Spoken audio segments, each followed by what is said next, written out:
Hello, BookTube. I have a mail haul for you, and that's a joyous occasion, but it's not all joy in the future, of course, because Sunday and Monday there'll be no mail. Sunday there's no mail, and Monday is a federal holiday. 2 days in a row where Steve gets no books in the mail. And Steve likes getting books in the mail, almost as much as he likes talking about himself in the third person. But there's still a little glimmering of light, so I thought we'd go through this, one of the last mail hauls ever, because I'm sure that after Monday they're just not going to resume. But let's see what we have this time around. We have a few packages here, and it ends with a box, so we'll see if there's anything interesting this time around. Although in a way, they're always interesting, good or bad. They're always interesting. So let's see. And I get to share it all with you, which is so much fun. That's been a real surprise for me. I was thinking maybe a mail haul a month, something like that. It never occurred to me that the rest of you would be interested in this all the time. Or worse, I thought that maybe if I did it regularly, if I did it too often on this channel, you'd all think that I was rubbing your noses in something. I worried about that with a friend of mine right when I was starting my BookTube channel. I said, surely they're going to think that I'm rubbing it in, that I'm getting all these books and they're not. my friend over wine said, you know as well as I do that you're going to send them books all the time. So they can't possibly assume that you're trying to lord it over them if you're willing to mail stuff to them on your own dime. I still worried, and so I'm glad that you all like this, because I certainly I don't always have anybody here except a dog when I get new books, and I love going through them and enthusing. So what have we got? Oh, goodness gracious! Oh my! I think we saw this already on this channel. This is the finished copy. It comes out in mid-September. I'm sure all of these will be September. My September work shelf. I don't even want to turn the camera and show it to you. It's like the Battle of Verdun up there. It's just an absolute mess. I have to devote time to dealing with it this weekend, this long weekend. But this is the latest Toni Morrison. It's a tiny little thing. It's like 60 pages long, but it's $23. And this is The Origin of Others with a foreword by Ta-Nehisi Coates. I don't hold out much hope. It strikes me as a dashed off thing, but you never know. I didn't actually read the advanced copy that I've had up there forever and ever, but I will read the finished copy now that I have it. And let's see, what's this next one? It's got some attractive weight to it. What is this? Oh, it's from One World Press. I know because they send a nice personalized note. Oh, right. Okay. The publicist, what does she say? Okay, the publicist was under the impression that I already had this book, and I don't recall it. But now I have it. Now I have a finished copy. This is The Runaway Species by Anthony Brandt and David Eagleman. And the subtitle is How Human Creativity Remakes the World. The Runaway Species is a deep dive into the creative mind, the celebration of the human spirit, and a vision of how we can improve our future by understanding and embracing our ability to innovate. The authors seek to answer the question, what lies at the heart of humanity's ability and drive to create? Our ability to remake our world is unique among all living things. Our ability to remake our world is unique among all living things. So we'll just count our blessings that the locusts who routinely destroy entire hectares of crop can't read this publicity sheet, and let's not mention it to any beavers that you happen to know. Okay.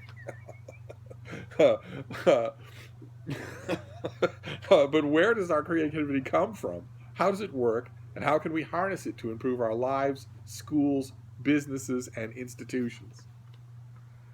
Our lives, schools, businesses, and institutions. Not the world, not the planet, not the oceans that are choked with plastic, the result of human innovation. not the various impoverished counties all across the United States that are suddenly afflicted with massive amounts of earthquakes and well water poisonings because of fracking. Another example of human innovation. Okay, so this is going to be it looks like, I mean, it comes out in mid-October. It looks like it's going to be a full-throated celebration of the runaway species. I confess, when I first saw this on the listings, long before it was a book, I read the title, The Runaway Species, and just assumed that it would be an accounting, that it would hold humanity to account for all the things that humanity does wrong, including the very thing denoted in the title, which is that there are 10 billion humans on Earth. A planet that can't possibly support that many humans in the lifestyle that they expect to live. So runaway is literally true, but we'll see. I will. One World publishers always please me. So even when they infuriate me, they always please me. They have a good, strong editorial crew that does their picking. So I'll definitely read it, especially since I haven't got to it by now, and I don't have much time before it comes out. Let's see what this next one is. One of these explosive. Oh my. Okay. So this is Oxford University Press. This is by Craig Harline, and it is A World Ablaze. The subtitle being The Rise of Martin Luther and the Birth of the Reformation. And this is yet another Martin Luther book. There have been, from major publishers, a good 10 so far in 2017. Because this 2017 is also, in addition to being an anniversary for the Russian Revolution, it's also the anniversary of the symbolic and semi-mythical act that started the Protestant Reformation. So there's been a ton of books, including a small, discrete stack of biographies, which have been of varying qualities, to say the least. Let's see here. Martin Luther started off as a friar, deeply troubled by the question of salvation and the fate of his own eternal soul, and the conflict that played out within him eventually expanded to encompass the whole of Christendom. At least that's what the legend says. Good for you. That is purely legend. But with a figure like Luther, who looms so large in the historical imagination, it's hard to separate the legend from the life, even sometimes to separate assorted legends from each other. It's not always easy to find the human Martin Luther, but this book does just that, giving readers a look at Luther and the sometimes cranky friar and professor, not the dramatically posed bronze icon that most people know. Okay, all right, good. This comes out in early October. I didn't know about it. I didn't get an advance copy of it. The sometimes cranky friar and professor, not the dramatically posed bronze icon that most people know. Okay, all right, Craig Harline. You have now said what you're going to do. You're going to write a Martin Luther biography that dispenses with mythology and just talks about the man. So now I will of course, I will read this weekend. It's a subject near and dear to my heart, and we'll see. We'll see if, as the kids put it, his mouth's writing checks his butt can't cash. I'd be willing to bet this book will still be chocked up to its eyeballs with pieties, because Luther was a horrible person, a pig, a monster, a hypocrite, and we'll see if he even comes close to that. But, I'll take it. If he comes close to that, I'll take it. I don't need what that pub sheet promises, a completely accurate human picture of Luther. I'd be perfectly satisfied with something that didn't have him as a walking saint on earth. That would be fine. But then we have one of these cardboard things that we need to tear apart. These tear it apart into little constituent pieces so that they can go somewhere. So they can go inside an envelope or can be disposed of in any way.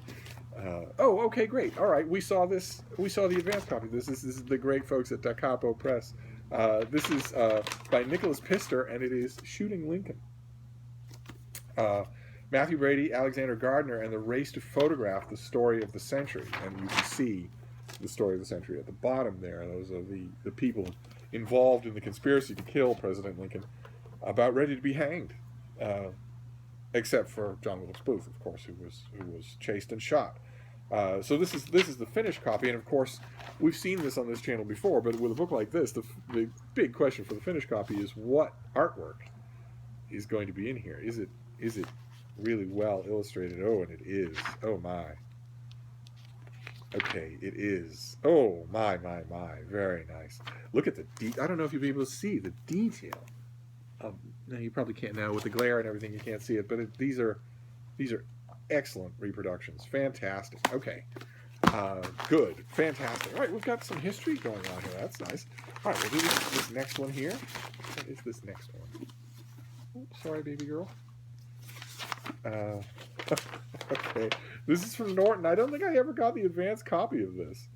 Uh, uh, it's Jewish Comedy, A Serious History by Jeremy Dauber. And the pub sheet starts off this way. First, a joke. Mrs. Cohen arrives on the boat from the old country and is met by her son. She barely recognizes him. You've shaved your beard, she says. Oh, Mama, in America everyone is clean shaven, he says. Do you keep kosher? She asks. Well, it's hard to do that here, he replies. So expensive and every penny counts. And the Sabbath? She asks hopefully. With competition so fierce, it seems it simply has to be 7 days a work week, he replies. She leans forward. Tell me something, son, she asks. Are you still circumcised? This is although the 19th century British philosopher Alfred North Whitehead said that Jews were singularly humorless, and novelist George Eliot suggested that the literature of the Hebrews gives an idea of a people who went about their pleasure as gravely as a society of beavers. I've always objected to that. If you've ever sat on a bank and watched a bunch of beavers in the wild, spend a whole afternoon doing that, you'll see that they have plenty of humor. They play jokes on each other all the time. Jews have, over the last century, become known for humor, or perhaps for a particular kind of humor. I don't think there's any perhaps about that. But the story of Jewish comedy is vast and variegated, and it resolutely resists any single explanatory lens. It is also surely a tradition. Oh, fantastic. Oh, boy, oh, boy. Okay. So this, did I already say when this comes out? We have a date on this thing? Yeah, the end of October. I think I have alluded on this channel before that I am a big fan of The Chosen People, and although I admit that they can be endearingly hangdog at times, they're funnier than anybody. I mean, all you have to do is watch Lewis Black for a half an hour to know that. I'm going to have to resist the urge when reviewing this book in October. I'm going to have to resist the urge to just make my review 1,000 words of jokes. I know a million of them, and a lot of them are enduringly funny. I've opened in the past 10 years. I've opened too many reviews with jokes, with Jewish jokes. I don't think I should do it anymore, even though they're a surefire crowd pleaser. I wonder how many of them there'll be in this book. I wonder if the author resists that impulse any more than I did.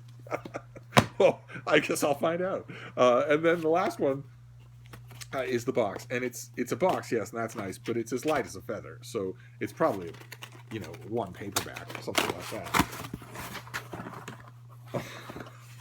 Him again. All right. The good news is it's a Penguin classic, and I love Penguin classics.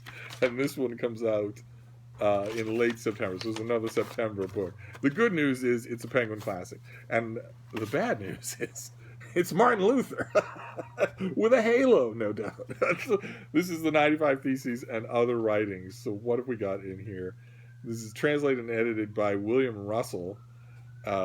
It's the first Penguin Classic Luther collection that I've ever seen. Let's pause.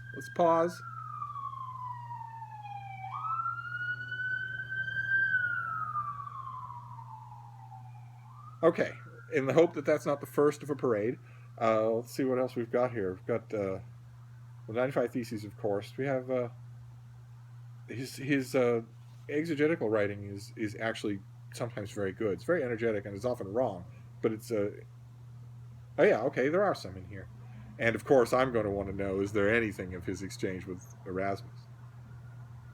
And there is not. No, but that's unfortunate. But really, the exchange, the famous exchange that he did with Erasmus on the nature of free will, ought to be a Penguin classic on its own. It's been made into a book many times, and it's riveting reading, absolutely riveting reading, because that's the absolute crux of everything. And here you've got this world-changing firebrand and the preeminent author of the day writing long polemical treaties back and forth against each other on the question of free will. But this is important, and we'll see how good the introduction is. But this is great.